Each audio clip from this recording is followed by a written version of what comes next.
So our Milky Way galaxy has it's a binary galaxy. There's another galaxy called the Dwarf Galaxy, the Sagittarius Dwarf Spheroidal Galaxy is literally circling above our galaxy, around our galaxy, and sometimes through our galaxy. Okay. Now, this is another rendition of what it looks like. Okay. So it goes around us, through us, over us. It got us all looped in. Here's another rendition of what that looks like. You will see our sun over there by the center bubble of the Milky Way galaxy, but it's going around us in every direction. Okay. Guess what?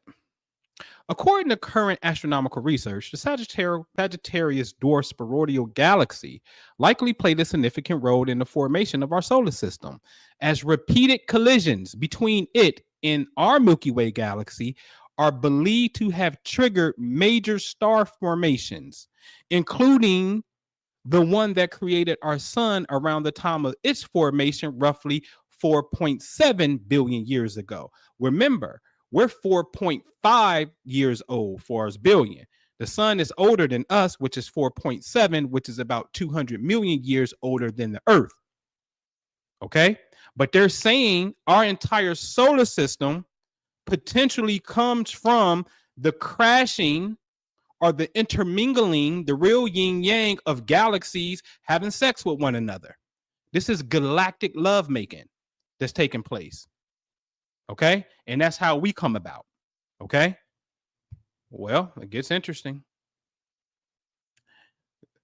The Sagittarius Dwarf Spheroidal Galaxy is an elliptical loop shaped satellite galaxy in Milky Way. Of the Milky Way, it contains 4 globular clusters in its main body. I got to add that to my base 4 DNA paper, with the brightest of them being NGC 6715, known well before the discovery of the galaxy itself in 1994. The Sag Dwarf Spheroidal Galaxy is roughly 10,000 light years in diameter and is currently about 70,000 light years from the Earth, traveling in a polar orbit, which is an orbit passing over the Milky Way galactic poles at a distance of what? 50,000 years. Man, I drop the mic. Drop the mic. Y'all see this? You're saying that our whole creation came about from the the dwarf galaxy Sag interacting with the Milky Way galaxy is how we come about. And then you say that galaxy goes over our galaxy, and the measurement of that is 50,000 years. So in other words, it will look like this. That's what it literally just said. It said that. And the Quran said, what? You're going to ascend in the measure of 50,000 years. Well, if we do that, we go back to our creation source. Hello. Stop playing with the Quran, man. That's why I call it the cosmic Quran. It's showing you we'll go back to literally our origin source of creation. Okay, astronomically speaking. All right. Can't touch this, man. MC Hammer. Now let's get busy with it then. Okay. So if you're paying attention, because the Quran says you can use the sun and moon as measurement devices or calculation devices. Okay. So let me back it up so you can see something. What is the coordinates of this dwarf galaxy?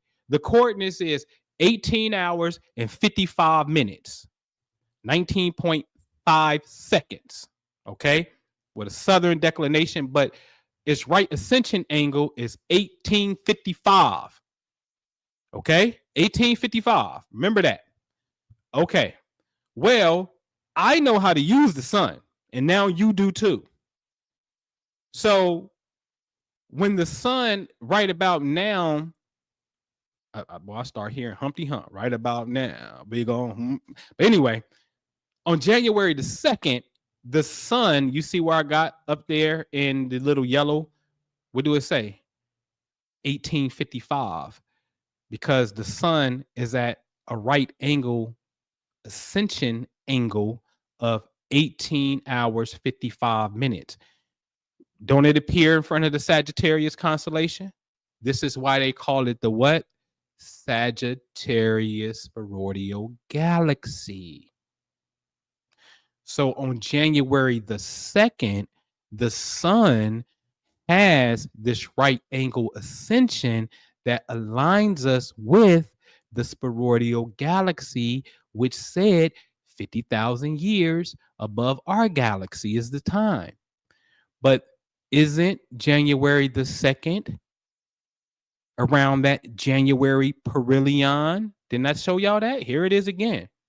On average, the Earth reaches the perihelion when it's closest to the sun around what? Early January. The exact date varies slightly each year due to the Earth's orbital path, not perfectly aligning with the calendar year, but it typically falls around what? The 3rd of January. We just saw it's lined up on January the 2nd, just basically 24 hours in some cases. Because the Earth is not going in a perfect circle, it can line up on January the 3rd. How about that for mathematical astronomical precision? This is why I said leave the new year alone. Our new year is an Egyptian civil calendar anyway. It takes you back home. I think my next joint I'm gonna do is America is Egypt, and we don't even know it. America is Egypt. Okay. So now this lines up perfectly. Okay. But in the Patreon, you know that, wait a minute, this was still the days of light, right? We had the whole Sirian thing going at that time because this was when the Earth is in front of Sirius. Okay. Now, again, I said the Earth is in front of Sirius. You may not believe me, but I'm going to prove it to you astronomically. You see Sirius at the bottom coming up, the dog star.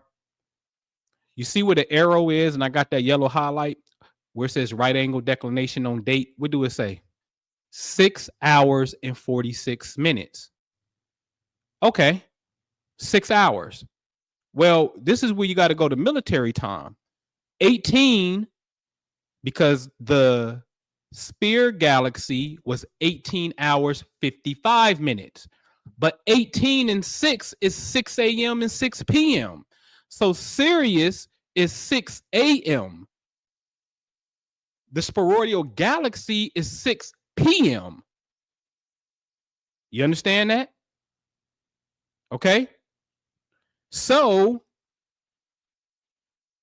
when you see on the perihelion around this time, the Earth is perfectly in alignment with Sirius. Okay? Because the Earth is always, the sun is always in front of the Earth at some type of distance. Always. Always.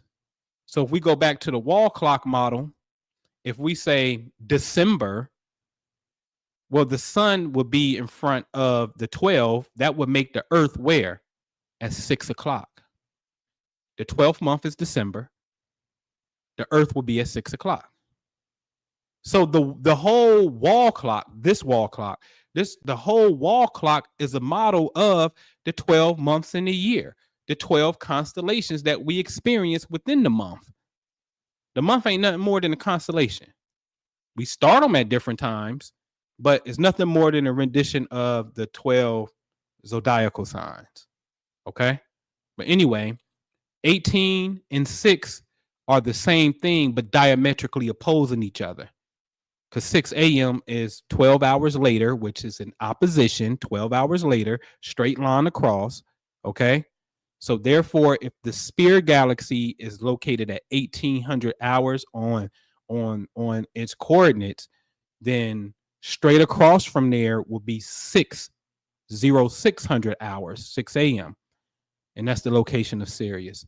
So Sirius is in opposition to that, or in a straight line with the Spear Galaxy.